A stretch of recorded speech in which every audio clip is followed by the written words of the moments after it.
Oh, wait lang. Para po sa maayos na pag-aalay ng bulaklak, paunahin na lamang po natin ang immediate family.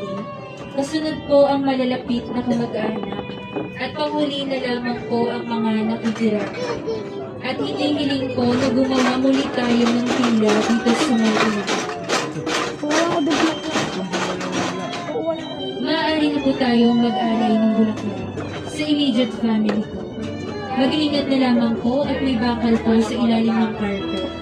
Mag-iingat na lamang po at may bakal po sa ilalim ng carpet. Makikialalayan na lamang po natin ang mga bata.